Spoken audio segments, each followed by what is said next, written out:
तो हम लोग देख रहे थे भारतीय संविधान का भाग 5, जिसमें हम लोगों ने अभी तक पढ़ा अध्याय 2 में संसद के संबंध में उपबंधों को पढ़ा। ठीक है, तो आज हम लोग देखेंगे आपका संसद के अध्याय के अंतर्गत आपका वित्तीय विषयों के संबंध में प्रक्रिया के बारे में, जिसका उल्लेख किया गया आपका आर्टिकल 112 से लेकर 117 तक में। ठीक है, तो इसमें हम देखेंगे आर्टिकल 112 में बताया वित्तीय वार्षिक वित्तीय विवरण को। अनुच्छेद 113 कहता है संसद में प्राक्कलनों के संबंध में प्रक्रिया। अनुच्छेद 114 कहता है विनियोग विधेयक। 115 कहता है अनुपूरक अतिरिक्त या अधिक अनुदान। अनुच्छेद 116 कहता है लेखानुदान, प्रत्यानुदान और अपवादानुदान। और 117 कहता है वित्त विधेयक के बारे में विशेष उपबंध को।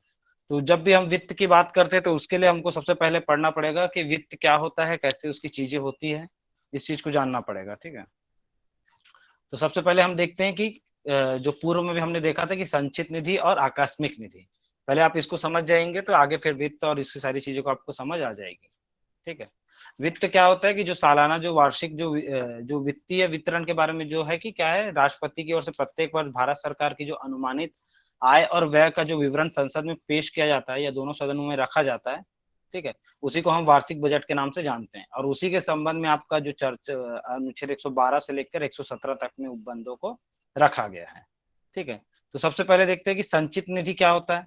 तो संघ सरकार की ये निधियां होती है और उसके लोक लेखा बोला जाता है, जिसको पब्लिक डॉक्यूमेंट्स बोला जाता है या पब्लिक अकाउंट्स बोला जाता है।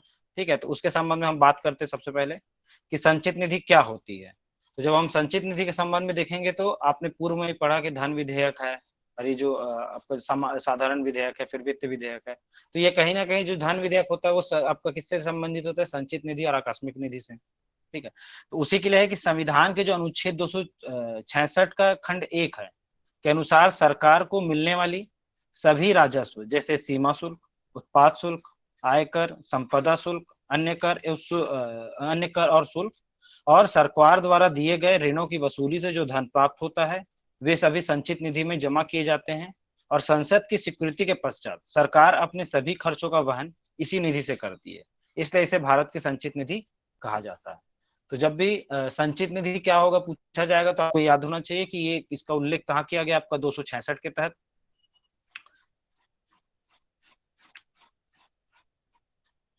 ठीक है, जो अनुच्छेद 266(1) है उसमें बताया आपका संचित निधि के बारे में। और उसके बाद क्या होता है संचित निधि के तहत कि जो भी देखिए सरकार को जो भी जितने भी राजस्व जो मिलते हैं, ठीक है, जो भी सरकार को राजस्व की प्राप्ति होती है वह सारा पैसा कहाँ जमा होता है, भारत के संचित निधि में जमा होता है। ठीक है, अब इसमें वो कौन से राजस्व को बात करते हैं, जैसे सीमा शुल्क है, उत्पाद शुल्क है, आयकर है, संपदा शुल्क है और अन्य कर और जो शुल्क है जो गवर्नमेंट लगाती है जैसे जीएसटी। ठीक है, जो जीएसटी है वो भी इसके जितने भी जो राजस्व प्राप्त होता है जीएसटी के माध्यम से वो किसको जाएगा, सरकार के संचित निधि में जाएगा। अब इनका क्या किया जाता है, या सरकार द्वारा दिए गए जो ऋण जो सरकार देती है, ठीक है, और उनकी वसूली से जो धन प्राप्त होता है वो भी धन किसमें जाएगा, आपका संचित निधि में जाएगा। वे सभी संचित निधि में जमा किए जाते हैं। ठीक है, और संसद की स्वीकृति के पश्चात ही सरकार अपने सभी खर्चों का वहन इसी निधि से करती है। ठीक है, तो अब इस निधि से अगर पैसा चाहिए होता है, धन की आपूर्ति चाहिए होती है, तब क्या होता है कि संसद को स्वीकृत कराना पड़ेगा उस पैसे को, जिससे अपने खर्चों को वहन कर सके। तो जो भी जितना भी खर्चे होते हैं वो कहाँ से होते हैं, आपका संचित निधि के माध्यम से होते हैं। अब जब हम 112 पढ़ेंगे तो आपको इसमें कौन कौन से जो इसके भार हैं या व्यय होते हैं उसको हम लोग इसको ध्यान आगे देखेंगे। ठीक है, तो इसलिए इसको क्या कहा जाता है, आपका भारत की संचित निधि कहा जाता है। अब दूसरा है आकस्मिक निधि। ठीक है, तो आकस्मिक निधि क्या है कि यह 267 में अनुच्छेद आर्टिकल 267 इसको डिफाइन किया गया है कि संसद क्या डिफाइन किया गया है कि संसद को एक निधि स्थापित करने की शक्ति दी गई है। किसे दी गई है, संसद को दी गई है। उस निधि का या फंड का भारत की आकस्मिक निधि कहा जाता है। यह एक ऐसी निधि है जिसमें संसद द्वारा पारित कानूनों द्वारा समय समय पर धन जमा किया जाता है। यह निधि राष्ट्रपति के नियंत्रण में होती है तथा देश की आकस्मिक जरूरतों को पूरा करने के लिए राष्ट्रपति द्वारा इस निधि से सरकार को धन उपलब्ध कराया जाता है।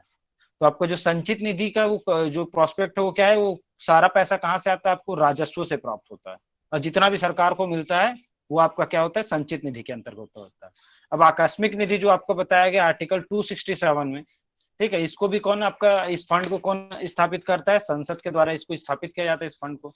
कब इसकी जरूरत पड़ती है? आकस्मिक निधि के, इसका जब नाम है तो इसको आकस्मिक जो कारण होते हैं या समय समय पर जब जरूरत पड़ती है सरकार को, तब इसका प्रयोग किया जाता है। जैसे अब इसको ऐसा समझ लीजिए कि अगर मान लीजिए कि शिक्षा विभाग जैसा है, शिक्षा विभाग को अगर मान लीजिए किसी मामले में 3,000 करोड़ रुपए चाहिए, ठीक है, तो वो पैसा क्या है कि बजट में उसके लिए जितना था उससे ये ऊपर की बात है, प्लस की बात है। तो ये 3,000 रुपए, जो 3,000 करोड़ रुपए है, तो इसको यह पैसा कहां से मिलेगा? शिक्षा विभाग को आकस्मिक निधि से मिलेगा। ठीक है, कि जो भारत की आकस्मिक निधि है उससे इन जरूरतों को पूरा करने के लिए क्या है, राष्ट्रपति द्वारा इस निधि से सरकार को धन उपलब्ध कराएगी। मान लीजिए जैसे अभी का जो चल रहा है आपका कोरोना काल, संकट काल, ठीक है, अब जो हमारा जो फंड है, जो आपका जो स्वास्थ्य से संबंधित जो फंड होता है, ठीक है, ये जो मेडिकल से संबंधित आपका जो स्वास्थ्य मंत्रालय है, उसके लिए जो फंड दिया गया था, मान लीजिए उसको दिया गया आपका 1,00,000 करोड़ रुपए मान लो दिया गया था। ठीक है, अब उसको क्या है कि ये जो समय चल रहा है इसमें उसके सारे पैसे खत्म हो गए। अब उसको क्या है, और 50,000 50 और उसको पैसे चाहिए, करीबन 50,000 करोड़। तो उन पैसे को कहां से लाएगा? उन पैसों की डिमांड वो करेगा संसद के द्वारा जो आकस्मिक निधि है उनसे। तो वो सारे पैसे उसको उस आकस्मिक निधि से मिलेंगे। तो यहां तक की चीजें समझ आई? ठीक है।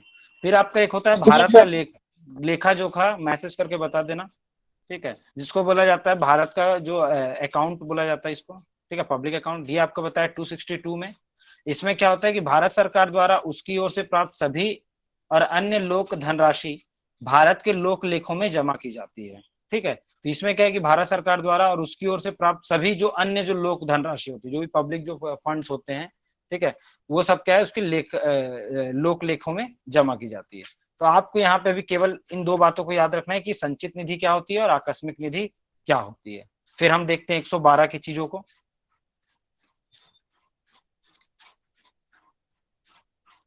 ठीक है, और मैंने आपको पिछली क्लास में बताया था, क्या अंतर बताया था, एक धन विधेयक और वित्त विधेयक में अंतर बताया था मैंने आपको।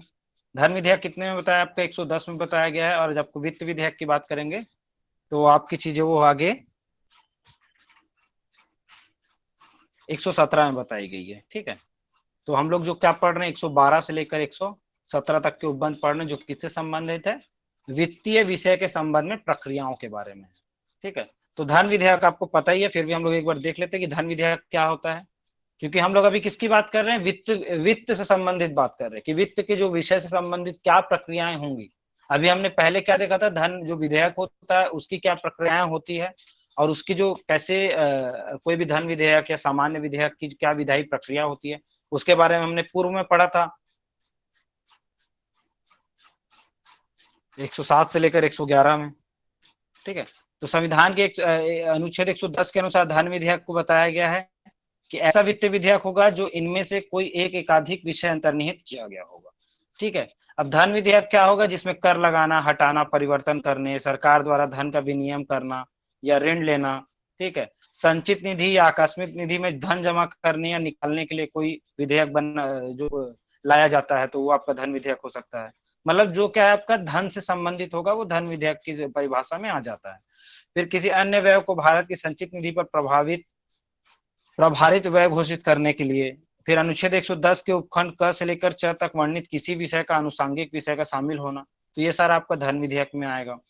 ठीक है, फिर हमने धन विधेयक में ये देखा था कि धन विधेयक होने की अंतिम शर्त क्या होती है कि यह आवश्यक होता है कि कोई विधेयक उपरोक्त विषय से संबंधित होते हुए भी धन विधेयक होना है, तब सुनिश्चित नहीं होता जब तक कि उस अध्यक्ष द्वारा धन विधेयक ना घोषित किया जाए। मैंने आपको बताया था साधारण विधेयक और धन विधेयक में क्या अंतर होता है कि जो अध्यक्ष होगा लोकसभा का, उसके द्वारा उसके ऊपर एक पृष्ठांकित किया जाएगा कि यह विधेयक क्या है, धन विधेयक है। किसी विधेयक के धन विधेयक होने या ना होने पर अंतिम निर्णय का अधिकार किसके पास होगा? अध्यक्ष के पास होगा। कहाँ का अध्यक्ष? लोकसभा का अध्यक्ष। अब देखते हैं कि वित्तीय विधेयक क्या होता है, वित्त विधेयक की क्या विशेषताएं होती है इसके बारे में। कि कोई ऐसा विधेयक, वित्तीय विधेयक होता है जो राजस्व या व्यय से संबंधित होता है। ठीक है, किससे? दो बातें आपको याद रखनी है यहाँ पे, राजस्व और व्यय से संबंधित।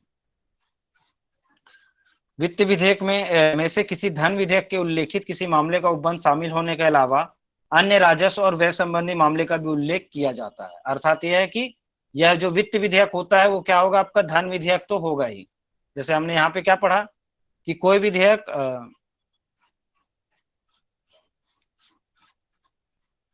ठीक है, कि धन विधेयक ऐसा वित्त विधेयक है ना, अर्थात धन विधेयक एक वित्त विधेयक है, लेकिन हर वित्त विधेयक क्या है, धन विधेयक नहीं होता है, इस बात को याद रखिएगा। तो वित्त विधेयक में क्या बातें रहेगी आपकी, मुख्य राजस्व और व्यय से संबंधित चीजें रहेंगी ना। अब इसको जो आप जब वित्त विधेयक की बात करेंगे तो इसमें एक बार हम अंतर देख लेते हैं, धन विधेयक और वित्त विधेयक में अंतर क्या होता है। इसके पहले हमने किसमें देखा था, साधारण विधेयक और धन विधेयक में अंतर देखा था। तो धन विधेयक और वित्त विधेयक में सिर्फ इतना तकनीकी स्वरूप का अंतर होता है कि वित्त विधेयक अपने अंदर धन विधेयक के उपबंध समेटे हो सकता है, अर्थात वो 110 में उल्लेखित किसी मामले का उपबंध इसमें हो सकता है, लेकिन इसमें उन उपबंधों के अलावा भी अन्य प्रकार के खर्चों के उपबंध भी शामिल रहते हैं। ठीक है, इस प्रकार देखते हैं कि सभी धन विधेयक वित्त विधेयक का हिस्सा होते हैं, पर सभी वित्त विधेयक धन विधेयक का ऐसा होना जरूरी नहीं है। ठीक है, तो जितने भी धन विधेयक होंगे वो एक वित्त विधेयक का हिस्सा हो सकता है, लेकिन सभी वित्त विधेयक में धन विधेयक होना जरूरी नहीं होता है। ठीक है, इसी के बारे में आपका चीजें हैं।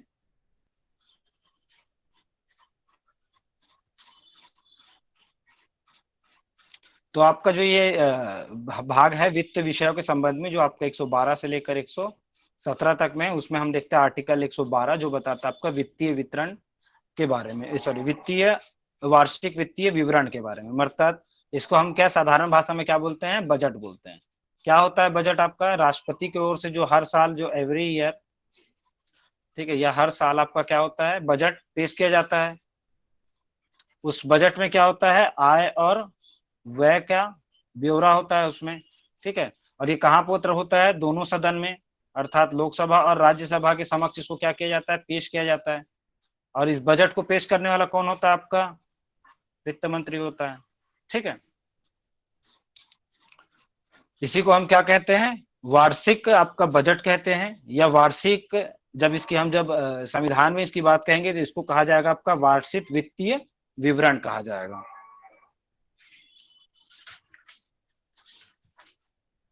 इंग्लिश में बोलेंगे इसको एनुअल फाइनेंस स्टेटमेंट बोला जाएगा। ठीक है, एनुअल फाइनेंस स्टेटमेंट बोला जाएगा, इसी को हम सामान्य भाषा में कहते हैं आपका बजट। क्लियर है यहाँ तक की चीजें। अब हम 112 को देखते हैं क्या है इसमें सब बातें।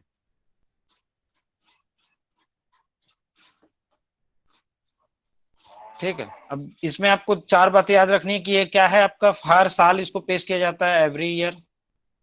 ठीक है, किसके समक्ष पेश किया जाता है, दोनों सदन, मतलब पार्लियामेंट में आपका लोकसभा और राज्यसभा के समक्ष। इसको कौन पेश करता है, जो लोकसभा का आपका फाइनेंस मिनिस्टर होता है, या फिर जिसको बोला जाता है आपका वित्त मंत्री, उसके द्वारा इसको पेश किया जाता है।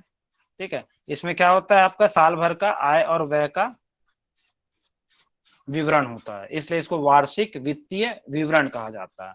ठीक है, अब इसमें क्या होता है कि जो ये आय और व्यय का जो विवरण होता है, ठीक है, जो आय और व्यय की हम बात कर रहे हैं कि कितना सरकार को इनकम हुई है और सरकार ने उसको कितना खर्च किया है, इसी का क्या है, वो विवरण पेश किया जाता है कि हमने इतना पैसा हमारे पास था तो हमने इतना खर्च किया। ठीक है, तो ये सारी चीजें रहती है।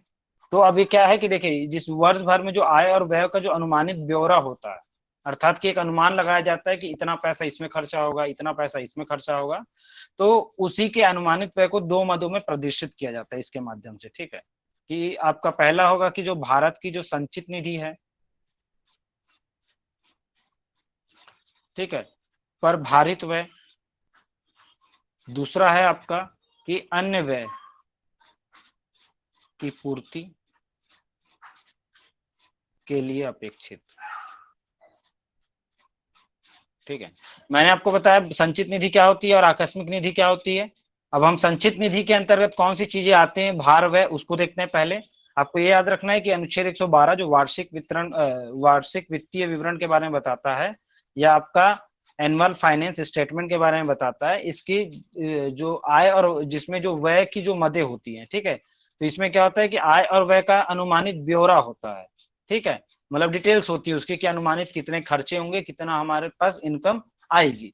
अब इसमें जो व्यय होगा, ठीक है, जो खर्च होते हैं हमारे, ठीक है, ये जो एक्सपेंडिचर्स होते हैं, ठीक है, उसी को हम क्या करते हैं कि वो भारत के जो संचित निधि है उस पर जो भारित है, उस पर भारित व्यय कितना होगा। अर्थात क्या है कि जो भारत की संचित निधि जो फिक्स है, ठीक है, कि संचित निधि की चीजें फिक्स है कि संचित निधि के अंतर्गत क्या क्या चीजें आएंगी, किसके ऊपर खर्चा होगा, इसको हम आगे देखते हैं। जितने भी प्रकार के वेतन सरकारी कर्मचारी को दिए जाते हैं और जितने भी मंत्री को दिए जाते हैं वो सारे पैसे किससे भी दिए जाते हैं, आपका संचित निधि के माध्यम से दिए जाते हैं। तो उसमें कितना भारित व्यय होगा, मतलब उसमें कितना भार पड़ेगा, व्यय का खर्च उनके ऊपर कितना होगा। और दूसरा है कि अन्य व्यय की पूर्ति के लिए अपेक्षित राशियां, ठीक है, तो जो अन्य व्यय है इसके अलावा, ठीक है, उस पर कितनी राशि खर्च होगी, उसका ये क्या किया जाएगा, ब्यौरा तैयार किया जाएगा, अनुमानित ब्यौरा। ठीक है, अब हम देखते हैं कि जो संचित निधि है,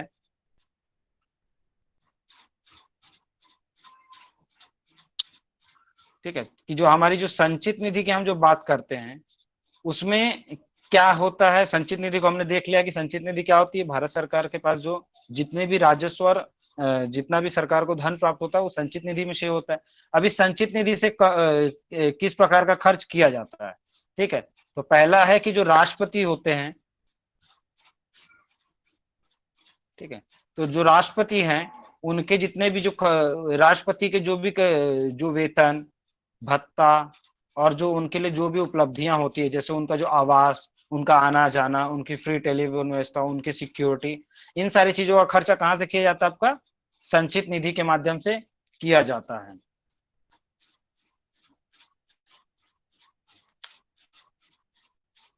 ठीक है, इंग्लिश में इसको बोलते हैं कंसोलिडेटेड फंड ऑफ इंडिया बोला जाता है। ठीक है, इसको याद रखिएगा। CFI किससे याद कर सकते हैं इसको, कंसोलिडेटेड फंड ऑफ इंडिया। तो राष्ट्रपति का तनख्वाह कहाँ से या उनके जो संबंधित वेतन भत्ते और उपलब्धियां होती है वो किससे दी जाती है, आपका संचित निधि के माध्यम से दिया जाता है। फिर आपका जो लोकसभा का जो अध्यक्ष होता है और जो उसका उपाध्यक्ष होता है, और उसी तरह जो आपका राज्यसभा का जो सभापति होता है और उपसभापति होता है। तो राज्यसभा का सभापति कौन होता है, आपका वाइस प्रेसिडेंट होता है। ठीक है, तो इनका जो वेतन भत्ता और उपलब्धियां होंगी उसके जो खर्चे होंगे वो इससे दिया जाएगा। तीसरा है आपका जो सुप्रीम कोर्ट है, उनके जो जस्टिस होते हैं, चीफ जस्टिस होगा और उनके जो अदर जो जस्टिस होंगे, ठीक है, उनका जो सैलरी और उनका जो तनख्वाह है या उनका जो पेंशन है वो सब इसके संचित निधि के माध्यम से दिया जाएगा। अब इसके बाद क्या है, जो हाई कोर्ट है उसके जो जस्टिस होंगे, चीफ जस्टिस होंगे और जो अन्य जो जस्टिस होंगे उनका पेंशन और वेतन इससे दिया जाएगा। फिर जो भारत का नियंत्रण महालेखा परीक्षक होता है, जिसको बोला जाता है आपका कैग, ठीक है, उनका वेतन भत्ता और पेंशन इससे दिया जाएगा। फिर आपका जो ऋण भार जिसका दायित्व भारत सरकार पर है, अर्थात जो भारत सरकार जितना भी उसके ऊपर ऋण है, ठीक है, जैसे उसने वर्ल्ड बैंक से लिया हो या उसने किसी वर्ल्ड बैंक से लोन लिया हो या ऋण लिया हो या उसने जापान से ऋण लिया हो या अमेरिका से ऋण लिया हो, तो ये सारी चीजों का खर्चा जो ऋण का भर्ती कहाँ से किया जाएगा, संचित निधि के माध्यम से किया जाएगा। फिर आपकी चीजें हैं, ठीक है, कि कोई किसी कोर्ट में या किसी आप लोग जब ADR पढ़ेंगे, ठीक है, तो आपका जो माध्यस्थम अधिकरण होता है, ठीक है, उनका जो निर्णय या डिक्री या पंचाट की तुष्टि के लिए जो अपेक्षित राशियां होती है, ठीक है, मतलब उनको जो राशियां प्रदान की जाती है तो वो सारी किससे दी जाएगी, आपका संचित निधि के माध्यम से दी जाएगी। फिर आपका है कि संविधान द्वारा या संसद द्वारा भारित घोषित किया कोई अन्य व्यय, तो जो अन्य व्यय जो है जो किसके द्वारा किया गया है, संविधान के द्वारा निर्धारित किया गया है या संसद किसी विधि के माध्यम से अगर नया कोई व्यय घोषित करती या कोई अधिनियम पारित करती जिसमें किसी प्रकार का व्यय हो, मतलब उसको भी तो खर्च देना पड़ेगा। तो उन सारी चीजों का खर्चा कहाँ से दिया जाएगा, आपका संचित निधि या कंसोलिडेटेड फंड ऑफ इंडिया के माध्यम से दिया जाएगा। क्लियर है ये चीजें। अब देखते हैं हम लोग 113 के बारे में। तो 113 आपका है संसद में प्राक्कलनों के संबंध में प्रक्रिया के बारे में। तो ये क्या है आपका कि procedure in parliament with respect to estimate.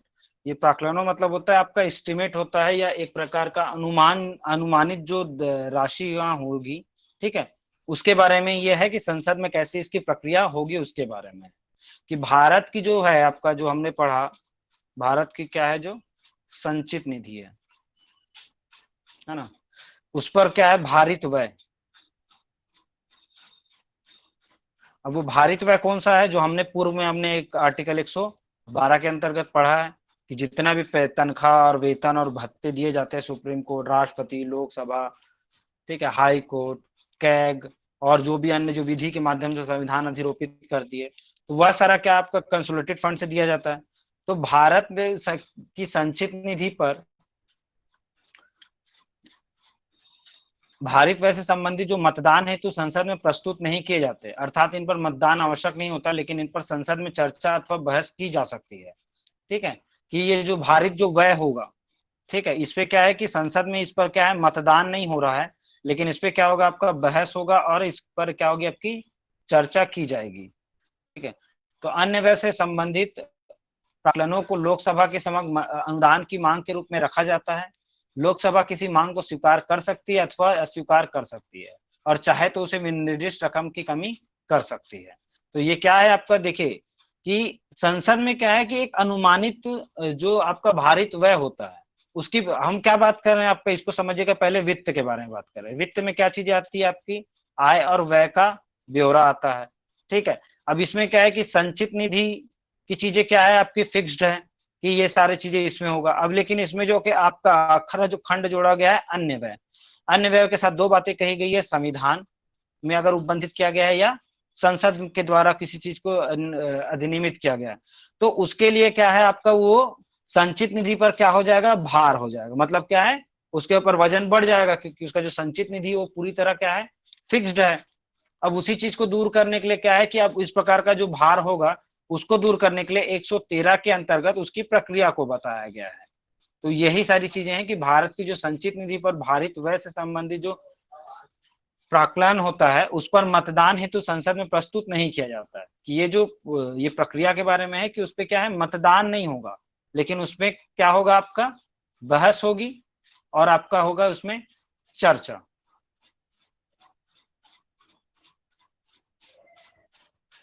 ठीक है, अब इसमें क्या है कि बहस और चर्चा में क्या है कि जितने भी अनुदान की मांग की जा रही, मतलब मतलब ये जो आपका जो अनुमानित जो मांग बढ़ रही है भारित व्यय, उस पर क्या है कि संसद डिस्कस करेगी।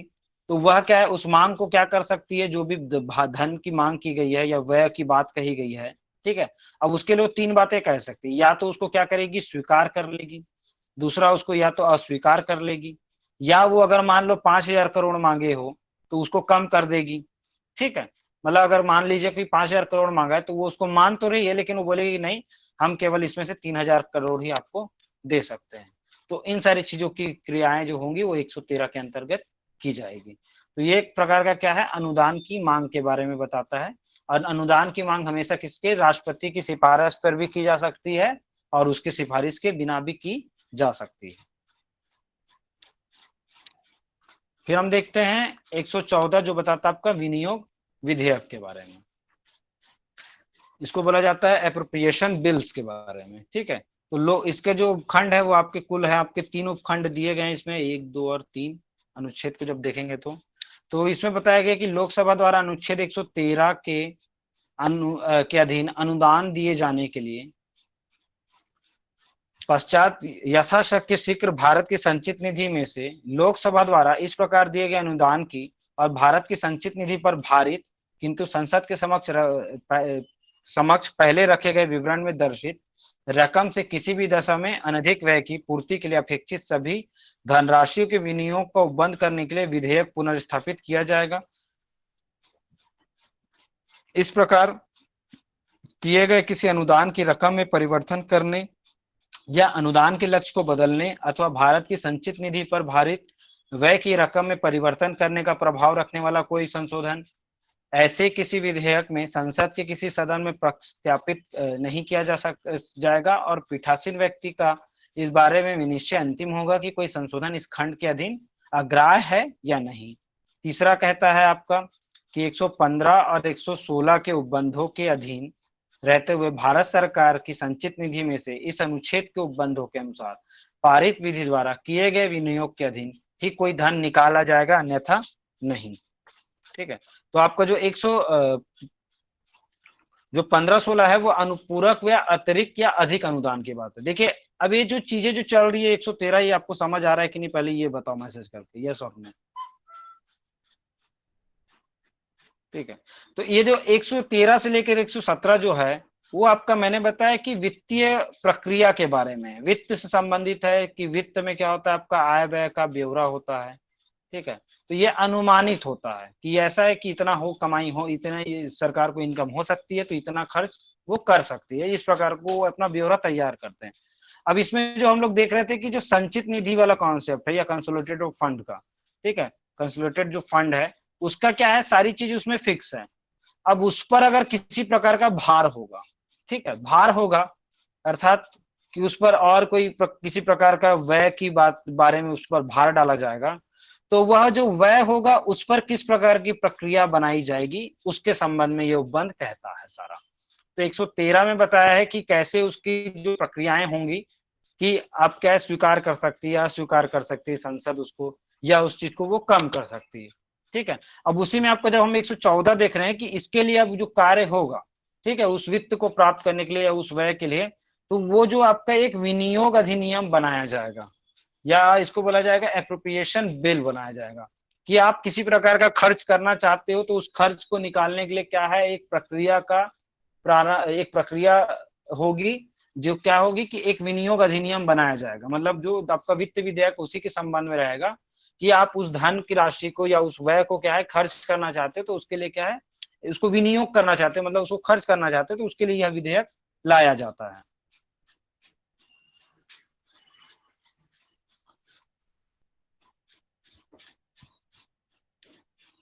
ठीक है, तो देखिए कि अब 113 का जो अब बंद आपको समझ आया होगा, तो इसके लिए क्या है कि अब जो एक्स्ट्रा जो पैसे दे जा रहे हैं उसको क्या बोला जाएगा, आपका अनुदान के तौर पे बोला जा सकता है, ठीक है, इसको अनुदान के तहत रखा जा सकता है। तो भारत की जब संचित निधि जो है कंसोलिडेटेड फंड से, तो उसके में क्या है कि अब पहला है आपका कि जो लोकसभा के द्वारा दिए गए अनुदान के बारे में, दूसरा होगा आपका कि जो संचित निधि पर भारित है किंतु संसद के समक्ष पहले रखे गए विवरण में दर्शित रकम से किसी भी दशा में अनधिक व्यय की पूर्ति के लिए अपेक्षित सभी धनराशियों के विनियोग को बंद करने के लिए विधेयक पुनर्स्थापित किया जाएगा। अब इसमें क्या है कि जो संचित निधि तो फिक्स है आपका कंसोलिडेटेड फंड, अब उसके अलावा जो अन्य जो खर्चे हैं, ठीक है, उन खर्चों के लिए मान लीजिए पहले से क्या है एक बिल या विधेयक डाला गया था जो आपका फाइनेंशियल बिल था, ठीक है। अब उसके अतिरिक्त आपका कुछ और जो चीजें बढ़ रही है या कम हो रही है, जो मतलब जब कम हो रही तो कोई बात नहीं, लेकिन जब बढ़ती है तभी ये चीजें होती है, तो उसी बिल को क्या है पुनर्स्थापित किया जाएगा, फिर से उसको क्या किया जाएगा, स्थापित किया जाएगा, और उसको बोला जाएगा आपका क्या, विनियोग विधेयक, ठीक है। अब इसमें क्या चीजें होंगी आपका कि इस प्रकार के किसी भी अनुदान की रकम में परिवर्तन करने, और दूसरा उस अनुदान के लक्ष्य को बदलने अथवा भारत की संचित निधि पर भारित व्यय की रकम में परिवर्तन करने का प्रभाव रखने वाला कोई संशोधन ऐसा किसी विधेयक में संसद के किसी सदन में प्रस्तापित नहीं किया जाएगा, और पीठासीन व्यक्ति इस बारे में निश्चय अंतिम होगा कि कोई संशोधन इस खंड के अधीन ग्राह्य है या नहीं। अब ये जो संशोधन के तौर पे जो चीजें रखी जाएगी वो अध्यक्ष के ऊपर निर्भर करता है कि वो क्या करना चाहता है, उसको एक्सेप्ट करता है या उसको रिजेक्ट करता है। अब इसी में जो आपका तीसरा उपखंड है वो कहता है कि जो अनुच्छेद 115 जो आगे देखेंगे और 116 के तहत भारत की जो संचित निधि है उस अनुच्छेद के उपबंधों के अनुसार पारित विधि द्वारा किए गए विनियोग के अधीन ही कोई धन निकाला जाएगा अथवा नहीं, ठीक है। कि अब संचित निधि से जो धन निकालने की बात हो रही है तो उसके लिए क्या है कि कोई जो विधि बनाई गई है, मान लीजिए कोई एक एक्ट बनाया गया, जैसे आपका भी है जो आपका जो चल रहा है महामारी, तो इसके लिए मान लीजिए कोई एक नया एक अधिनियम बन गया, महामारी अधिनियम, ठीक है, वो धन से संबंधित है, तो उसने कहा गया कि इसका जो भी अब उसके लिए कोई एक अधिकारी की नियुक्ति या प्राधिकारी की नियुक्ति कर दी गई, और उस प्राधिकारी को क्या है कि खर्चे की बात है उसके वेतन और भत्तों के लिए, तो वह क्या होगा, अब संचित निधि से दिया जाएगा, जो अभी तक क्या था परिभाषित नहीं था, ठीक है, कि जो पहले इसके पहले जो हमारा जो बजट पेश किया गया, तो बजट में भी ये चीजें हमको पता ही नहीं थी कि महामारी आ सकती है। अब उसके लिए क्या है कि आपको वो जो खर्चे हैं जो बढ़े हैं, ठीक है, अब वो खर्चे क्या है उस नए विधि के आने के कारण बढ़े हैं, अब उन जो नए खर्चे बढ़े हैं उनको क्या है पूर्ति करना है, तो वो क्या पूर्ति करने के लिए क्या है कि अब वो संचित निधि से निकाला जाएगा, तो वो उस विधि के अधीन है ऐसा मानकर उससे इस खर्चे को निकाला जा सकता है। तो उसके लिए क्या है कि जो कोई बिल जो अब उसको जो एक्ट बनेगा तो उसी में क्या है कि पुराने जितने भी जो वित्तीय विधेयक थे जो उससे संबंधित, उसी में क्या किया जाएगा, विनियोग अधिनियम, उसको पुनर्स्थापित किया जाएगा। तो उसको कहा जाएगा आपका विनियोग अधिनियम, विनियोग विधेयक। समझ आ रहा है कि नहीं आ रहा है? ठीक है। अब इसमें क्या है कि जब तक जो विनियोग विधेयक विधेयक जो है आपका, ठीक है, 114 में,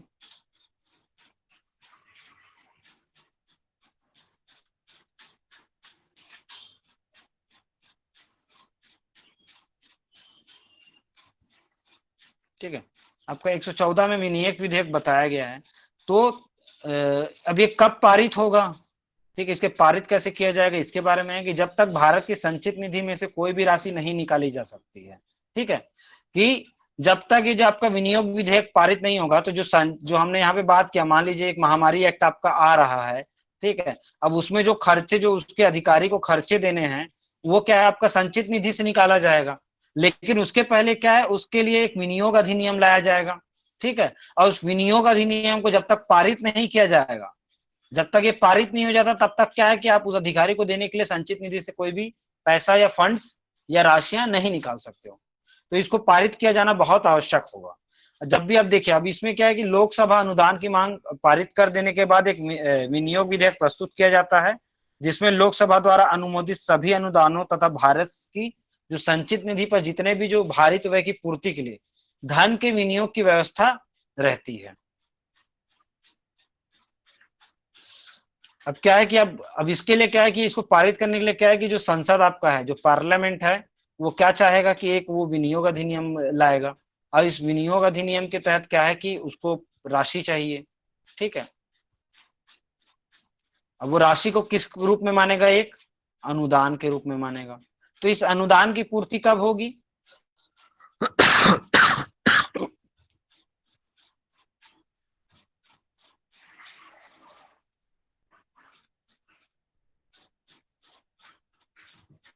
ठीक है, अभी लोकसभा द्वारा जैसे ही पारित होगा, तभी क्या होगा, वो आपका संचित निधि से उसको निकाला जा सकता है। मतलब ये है कि जो हमने 112 में आपका क्या पढ़ा संचित निधि के संबंध में, कि उसकी उसमें जो भारित व्यय है, मतलब कि संचित निधि की जो फिक्स जो व्यय है या खर्चे हैं, ठीक है, उसके अलावा जो अन्य जो खर्चे होते हैं, अब उन खर्चों को अगर प्राप्त करना है तो उसको कैसे प्राप्त किया जाएगा, उसके संबंध में आपका ये 114 का उपबंध है।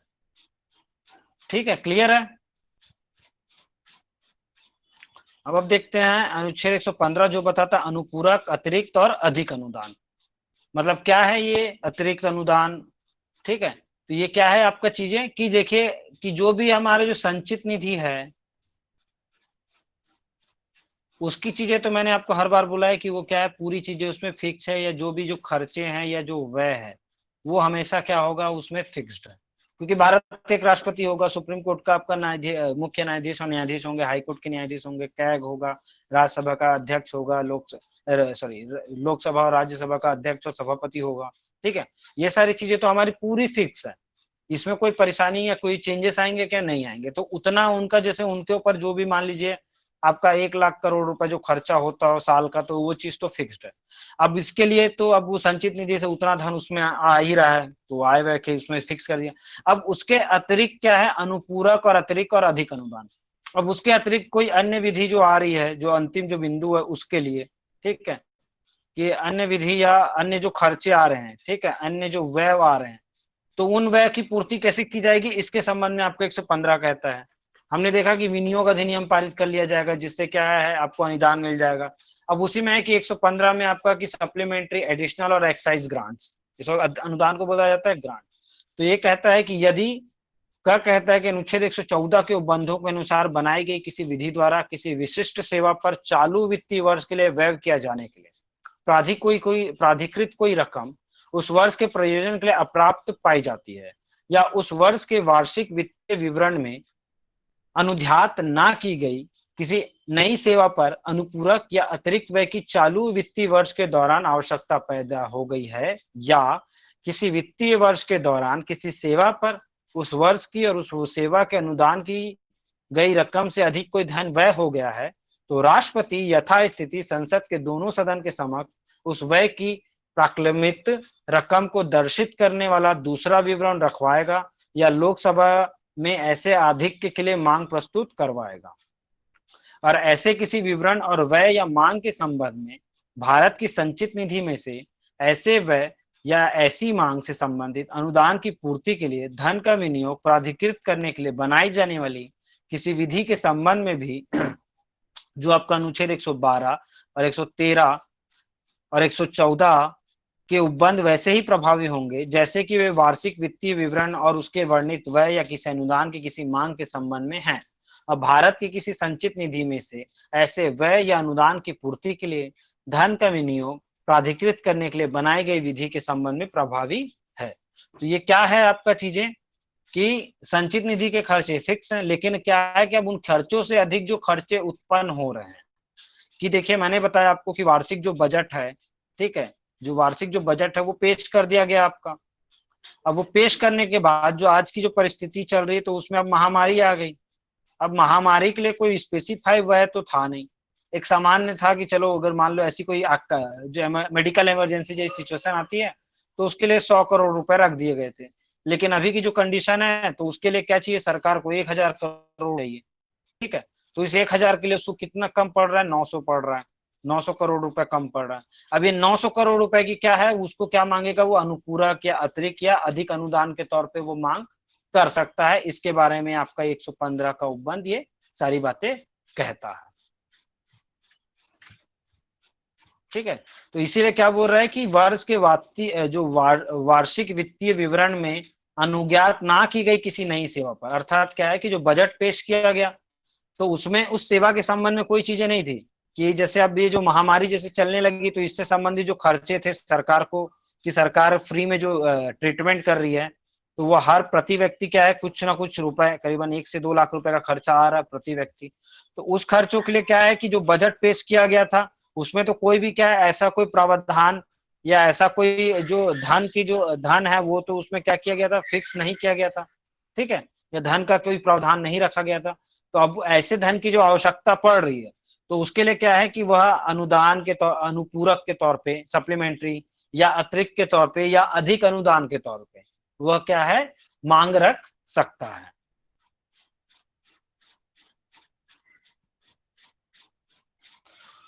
तो ये सारी चीजें आपकी किसकी संबंधित थी, 115 की थी। अब हम देखते हैं 116 जो बताता है लेखानुदान, प्रत्यानुदान और अपवादानुदान के बारे में, ठीक है।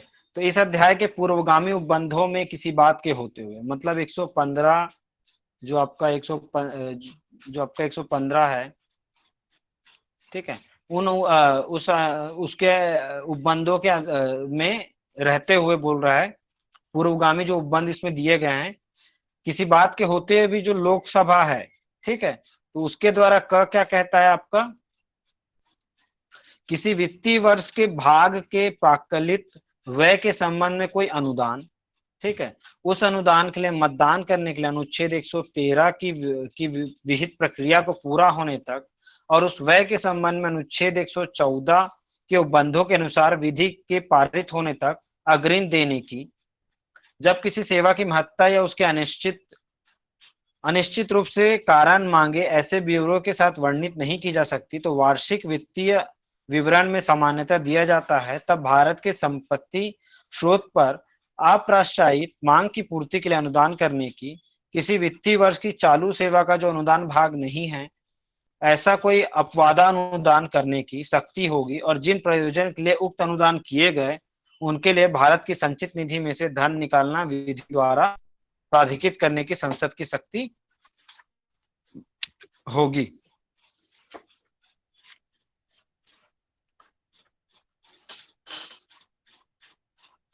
ठीक है, तो ये क्या है कि आपका जो विनियोग विधेयक के पारित होने के बाद ही क्या होता है कि जो संचित निधि पे कोई रकम निकाली जा सकती है, ठीक है। मतलब क्या है कि इसमें क्या बोला गया आपका कि जो 114 के तहत आपका विनियोग अधिनियम है, यह जब आपका पारित होगा तभी क्या होगा, आपका जो संचित निधि या कंसोलिडेटेड फंड है उससे क्या होगा, आपका राशियों को क्या है निकाला जाएगा या धन निकाला जाएगा, ठीक है। अब लेकिन क्या है कि सरकार इस विधेयक के पारित होने से पहले ही रुपए की आवश्यकता हो सकती है, कि अब ऐसा है ना कि ये बात करें लेखानुदान, प्रत्यानुदान और अपादानुदान की, कि इसके पहले क्या है कि जैसे महामारी आ गई, अब हमने कहा कि 1,000 करोड़ रुपए लगने हैं, जिसमें सरकार ने क्या था केवल 100 करोड़ रुपए मेडिकल इमरजेंसी के लिए रखे थे। अब ये 900 करोड़ की जरूरत है, और ये जरूरत क्या है, तुरंत तत्काल है आपका।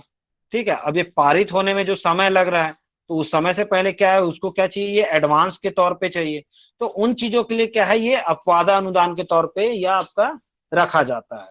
ठीक है, तो अनुच्छेद 116 क के अंतर्गत क्या है कि लोकसभा लेखानुदान या वोट ऑन अकाउंट पारित करके संसद के किसी के लिए पारित करके क्या है, सरकार के लिए एक अग्रिम राशि मंजूर कर सकती है। ये जो हमने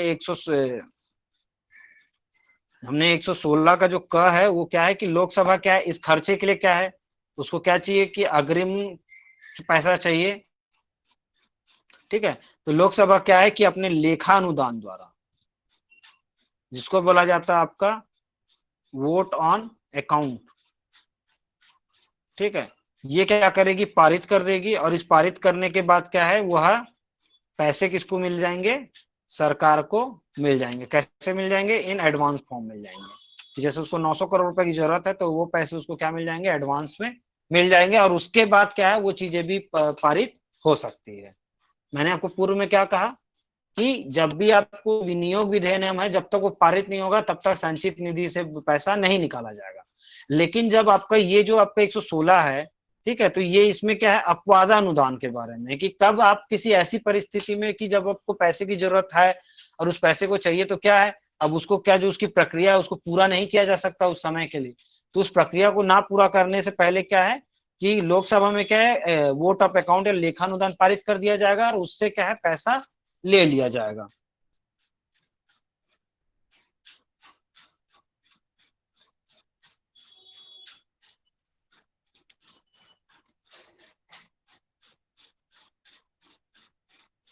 ठीक है, तो इसमें क्या है कि आपका कि उन अपवाद, ये एक अपवाद अनुदान इसीलिए बोला गया है कि अपवाद के स्वरूप में, अपवाद अर्थात कि जो आपकी जो निश्चित जो प्रक्रिया है, ठीक है, कि जो निश्चित प्रक्रिया है उसका क्या कर रहे हैं, यहाँ पे हनन कर रहे हैं।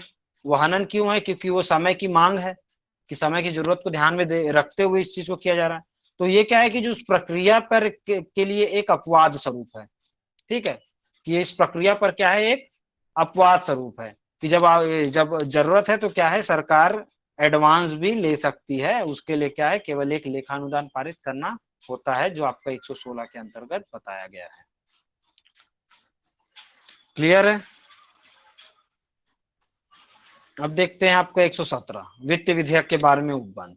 तो हमने जो पूर्व में देखा था आपका 107 में साधारण विधेयक के बारे में, 110 में आपका धन विधेयक के बारे में, और 117 आपका किसके बारे में है, वित्त विधेयक के बारे में है। ठीक है, तो अभी वित्त विधेयक के बारे में आपका बताया गया है कि अनुच्छेद 110 क्या है आपका, धन विधेयक, कि उपखंड क से लेकर च में निर्दिष्ट किसी विषय के लिए उपबंध करने वाला विधेयक या संशोधन राष्ट्रपति की सिफारिश से ही पुनर्स्थापित या प्रस्तावित किया जाएगा, अन्यथा नहीं। और ऐसा उपबंध करने वाला विधेयक राज्यसभा में पुनर्स्थापित नहीं किया जाएगा। तो मैंने आपको बताया था कि जो साधारण विधेयक होता है, ठीक है, उसकी क्या प्रक्रिया होती है कि वो लोकसभा या राज्यसभा दोनों उसमें कहीं भी पेश किया जा सकता है, प्रस्ताव रखा जा सकता है। वहां से वो यहाँ आएगा, यहाँ से वो यहाँ आएगा, दोनों से पारित होने के बाद वो कहाँ जाएगा, आपका राष्ट्रपति के पास जाएगा। ठीक है, राष्ट्रपति चाहे तो उसको स्वीकार कर सकता है या उसको अस्वीकार कर सकता है, या उसको संदेश के साथ वापस भेज सकता है केवल एक बार। जब हम धन विधेयक की बात किए, तो धन विधेयक क्या है, हमेशा लोकसभा में ही पारित किया जाएगा, और राज्यसभा का यहाँ पे कोई भी खास रोल नहीं होता। राज्यसभा केवल उसको 14 दिन तक रोक सकता है, और उसके बाद क्या है कि 14 दिन रोकने के बाद वापस वो लोकसभा में जाता है, और लोकसभा सीधा प्रेसिडेंट के पास भेजता है, और प्रेसिडेंट को उसको एक ही बार में क्या करना पड़ता है, साइन करना पड़ता है। अब हम देख रहे हैं 117 के तहत आपका वित्त विधेयक के बारे में।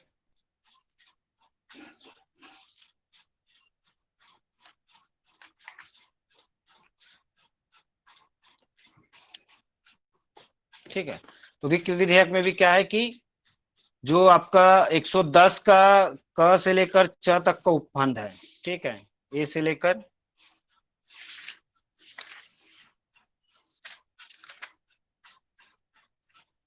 आपका जी तक का जो उपबंध है, जो आपका धन विधेयक से संबंधित है, और ये बताता है आपका कि कोई भी धन विधेयक कब समझा जाएगा कि कोई कर का अधिरोपण, उत्सर्जन, परिहार, परिवर्तन, जो मैंने आपको पूर्व की क्लास में बताया था कि धन विधेयक किससे संबंधित होता है, तो उसकी चीजों को लेकर ये प्रारंभ होगा। ठीक है। और साथ ही साथ क्या है कि इसमें अनुच्छेद तो लेकर पारे उसके किसी भी विषय को उपबंध करने वाला विधेयक या संशोधन राष्ट्रपति की सिफारिश से ही पुनर्स्थापित या प्रस्तावित किया जाएगा। ठीक है। और जो भी विधेयक है, अर्थात ये क्या कह रहा है कि जैसे आपका जो हमने बात किया कि यहाँ पे आपका धन विधेयक के बारे में बात किया कि जो धन विधेयक होता है वो कहाँ पारित किया जाता है, आपका लोकसभा में पारित किया जाता है। और तो अब उसके लिए क्या है कि राज्यसभा का कोई खास रोल नहीं होता है। तो वित्त विधेयक भी क्या है, एक धन विधेयक होता है।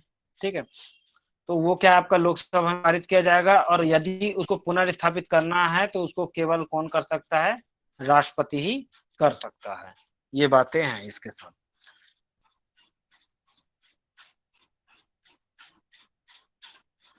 अब इसका कोई विधेयक है संशोधन विषय में से किसी के उपबंध करने वाला, अब इसको हम लोग यहाँ डिटेल में देखते हैं।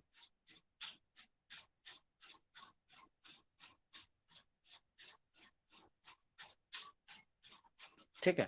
कि वित्त विधेयक हमने देखा था, यहाँ पे आपका क्या चीजें थी, हमने शुरू में चर्चा की थी कि वित्त विधेयक की क्या विशेषता है। ऐसा विधेयक विधेयक होता है जो राजस्व या व्यय से संबंधित होता है।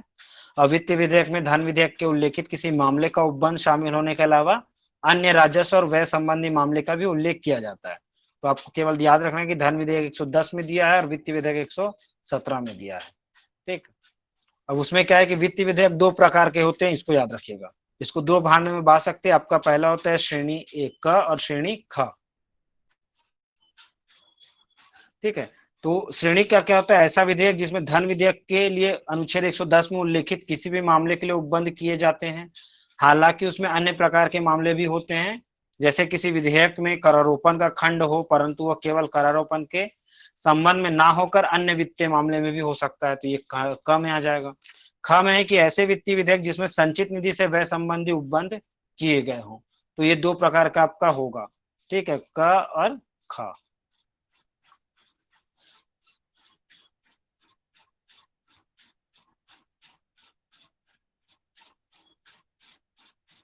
फिर हमने देखा धन विधेयक, और इसमें अंतर समझ आ गया। अब इसमें क्या अंतर है दोनों के वित्त विधेयक और इसमें पास कराने, तो ये आपका 117 में आपका बताया गया है। ठीक है। कि धन विधेयक राष्ट्रपति की सिफारिश पर केवल लोकसभा में पेश किया जाता है और राज्यसभा का उस पर अपनी सहमति देने या रोकने की शक्ति प्राप्त नहीं है। ठीक है। कि केवल 14 दिन तक रोक सकता है, उसके बाद उसको कोई भी शक्ति प्राप्त नहीं है। इसके विपरीत क्या है कि वित्त विधेयक के संबंध में राज्यसभा को सम्मति देने या संशोधन करने या रोकने की पूरी शक्ति प्राप्त है, जैसे कि साधारण विधेयक के विषय में होती है।